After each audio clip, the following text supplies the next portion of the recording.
喂，大家好啊！尋日睇咗，唔係應該係今朝啊，睇咗個新聞啊，話嚇親我啊，真係啊！大家有冇去過雨都宮啊？哇，雨都宮嗰度係好城市噶嘛，我諗好多香港嘅朋友啦，都應該去過雨都宮噶啦，係嘛？喂，尋日嗰度咧半夜咧有紅人出沒喎，哇，幾得人驚！我同你講。你點講啊？嗱，我因為之前講嗰啲咧，好多咧都喺呢個東北嗰邊出現嘅，即係喺啲東北嘅城市入邊出現嘅。哇！尋日呢一隻唔係咯，呢一隻勁啊！呢隻雨都宮呢一個好出名嗰個商店街叫做 Odeon 商店街 Odeon Torii 啦，唔知啊，話隻眼有啲嘢塞住咗，等我搞搞佢先。咁咧就影到個 CCTV 啊，大家睇一睇啊，睇唔睇到啊？嗱，有兩個人咧喺度行緊啦，跟住咧，嗱，佢而家係講緊凌晨2點零鐘啊，呢個係尋日嘅，呢個新聞係今日嘅，即係尋日嘅2點零鐘啦。咁兩個人喺度行緊嘅時候，突然之間有隻黑色嘅衝出嚟咯，睇唔睇到啊？好似紅人咯。喂，你呢一度係商店街嚟嘅喎，好城市嘅地方，突然之間行下有隻紅咁衝出嚟喎，真係嚇死人咯！我同你講。嗱，另一個角度睇啦，睇呢張相啦，佢紅人跑嗰度咧，其實後邊係一紮人嘅，有啲人仲係向背面咁行咧，你唔知都係睇唔到真係唔知後邊有隻紅人咁樣跑過咯。嗱，講緊呢個商店街咧，直頭就喺呢個東武雨都宮站隔離啊，你睇全部都係城市嚟嘅，呢個地圖咁睇落去，哇，真係〜嗱，咁呢度介紹啦，呢條商店街咧有成280米嘅，咁同埋咧要100間鋪頭嘅，好大嘅。我諗好多朋友都應該去旅行去過噶啦。好啦，咁朝頭早咧，記者再去睇一睇呢個情況啦，即係睇個環境啦。咁尋日見到隻熊咧，就喺呢一度咁跑過去嘅，跟住咧嗰隻熊咧就去咗嗰度嗰啲欄杆嗰度啦，就踎咗喺度踎咗好耐啊。咁影咗呢張相咧，就係一個哥哥啦。咁佢就話咧，嗱，我就企喺度咁樣偷拍佢嘅，差唔多呢個方向左右啦嚇。咁應該幾米距離左右啦。我同嗰隻熊有啊，哇！不過都幾大隻㗎，隻熊我諗都有成1米左右㗎。好似啲大型犬咁啦，佢形容到咧都真係好大隻㗎。咁佢話咧，呢隻熊咧就喺呢個喺個欄杆嗰度啦，好迷茫嘅，唔知去邊度咁啊。佢兜咗一陣之後咧就走咗啦噃。好啦，呢張相影到7分鐘之後左右啦，即係凌晨嘅2點半零鐘左右啦嚇。咁亦都見到咧，喺另一邊嗰度咧有個西餅店嘅 CCTV 啦，就影到一隻熊咧行過啊，就唔知道係咪同一隻嚟嘅。如果係就好啦，唔係就屎咯，真係。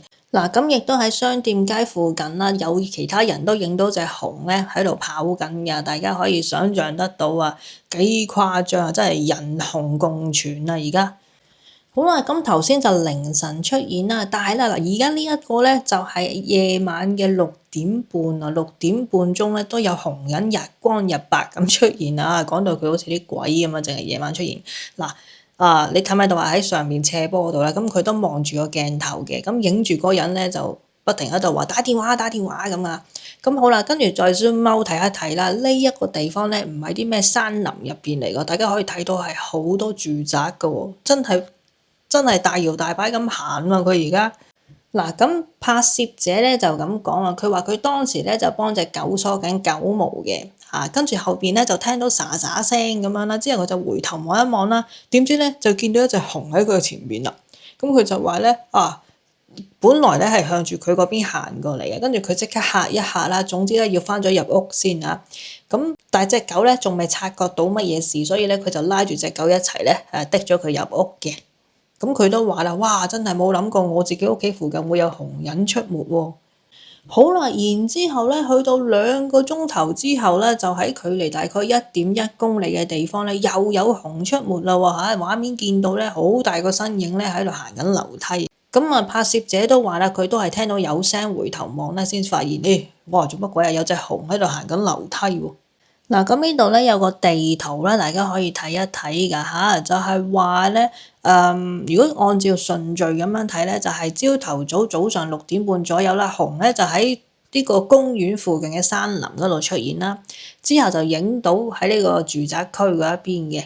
嗱，然之後咧就去咗圖書館嗰一邊，跟住咧就去咗公園，然之後去咗學校，跟住咧唔係大家自己睇下啲時間表啦，睇下佢點樣行啦嚇。但係去商店街啦都有，咁就唔知道係咪同一隻嚟嘅？有可能有好多隻啦，有可能有兩三隻啦，有可能係得嗰一隻啦，周圍走咁樣啦。咁呢個就唔知嘅。但係淨係可以話咧，而家雨都公嗰啲人咧哇，真係人心惶惶㗎。咁亦都訪問咗嬸嬸啦，咁佢都話啦，佢朝頭早5點零鐘咧就帶隻狗仔去散步嘅，咁咧點知聽到隻狗喺度吠，咁佢一睇咧就話見到一黑色一團嘢咁樣啦，佢話好肥啊，差唔多1米咁樣啦，佢話咧望真啲原來一隻熊人嚟嘅，跟住隻熊咧就走咗去欄杆上面跳咗入去咧間學校入邊啊。咁嗰陣時咧，其實咧呢間學校咧係中學校嚟嘅，朝頭早咧就做緊呢個足球嘅訓練啦。咁之後咧就即刻叫警察咧要終止呢一個活動嘅。咁其實咧都好異常嘅，話2025年度咧喺呢個雨都公市入邊啦，見到有熊人嘅痕跡啦，唔係話佢話見到有熊人或者痕跡嘅目擊情報咧係得2件嘅啫，2次嘅啫。但係咧而家係連續2日咧已經見到咁多次啦，嗱佢哋係計次㗎，唔係計幾多隻嘅，因為佢哋唔知道係咪同一隻嚟嘅。咁好啦，而家咧就有啲獵友會嘅人啦嚟幫手嘅，大家可以睇到啦，話全部都差唔多7老80㗎，咁因為真冇乜新人入行啊，所以都好難講啊。好啦，咁佢哋話咧開頭都跟下啲腳印嘅喺啲草地嗰度啦，但係去到你有 concrete 嘅地方咧，即係呢個水泥地嘅時候咧，就已經係好難揾啦，揾唔到啊，所以咧佢哋呢2日見到嗰隻啦，或者嗰幾隻熊咧係仲未捉到嘅，係唔知去咗邊度㗎，所以而家大家咧都非常之擔心，因為好少話喺咁都市嘅地方度出沒嘅。嗱，咁你講緊東北嗰啲就另計啦，但係而家你講緊雨都公喎，雨都公其實離東京幾遠到啊？睇到雨都公去新宿都係2個鐘頭車左右㗎咋。咁同埋上次啦，咪話咧有隻熊人喺福島市嗰度咧，咪襲擊一個人嘅，係追住咁嚟襲擊㗎嘛。咁嗰個人咧係撞到成身血㗎。咁好啦，之後嗰隻熊人咧係衝咗入去嗰個建築物入邊嘅，去咗個 building 入邊㗎。咁就話咧呢隻熊人咧係曾經打開個水龍頭飲水喎。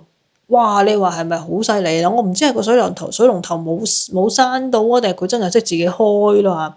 咁同埋咧就話啦，嗰隻熊咧竟然係打開咗一個原本上咗鎖嘅窗咧走咗。佢識開窗自己走。嗱，貓我知佢識開窗嘅。如果你即係有啲好聰明嗰啲係識開窗嘅。即係嗌面開鎖啊，開窗啊。我以前隻狗咧就唔識嘅，佢識推咯，但係就唔識開咯嚇。但係熊人咧係好殘聰明嘅原來。嗱，咁同樣咧喺福島市嗰一邊咧就訪問咗一個居民嘅，咁佢就話咧見到啦係有呢個動物嘅殘骸喺地上邊啦，然之後咧就話個殘骸咧已經係有啲骨咧露咗出嚟㗎啦，好似係俾啲嘢爪過啊咬過咁樣嘅嚇，咁已經係爛到你唔係好睇得清楚係乜嘢嚟㗎啦，但係應該係隻狗嚟嘅。嗱，咁就唔知道咧，襲擊呢隻狗嗰隻熊係咪之前襲擊人嗰隻熊啦？因為嗰隻熊咧係襲擊咗4個人嘅啦，4個人受傷，但唔知係咪一隻熊嘅所謂啦。咁而家咧隻熊仲未揾到㗎，唔知喺邊度㗎。咁有專家就話咧，隻熊咧如果係處於呢個興奮狀態咧，通常咧佢會令自己冷靜落嚟咧，就會去一啲比較細小嘅樹林入邊啦。咁所以有可能咧，隻熊而家咧已經係返咗入樹林嘅啦。好啦，今日都係同大家講下呢個喺雨都公入邊發生嘅熊人新聞啊！嗱，隻熊咧仲未仲未即係冇喺呢個雨都公入邊咧襲擊人嘅，不過咧都驚啦，係咪啊？嗱，講真，我之前去呢個雨都公咧，我都有去食餃子嘅，有去行街嘅，即係好城市嘅，你真係唔會諗到話有隻熊人咁樣喺度走嚟走去喎。嗱，大家記得啦喎，曬聲都曬埋，唔好意思，大家記得啦喎。你日本咧，我都唔知啊。開頭叫你哋唔好去東北嗰一邊咧，危險啲啦。而家好似邊度都咁危險咁樣，記得帶熊噴霧。總之知唔知道？好啦，今日講到呢度啦，就算係咁先啦，下次再傾啦，拜拜。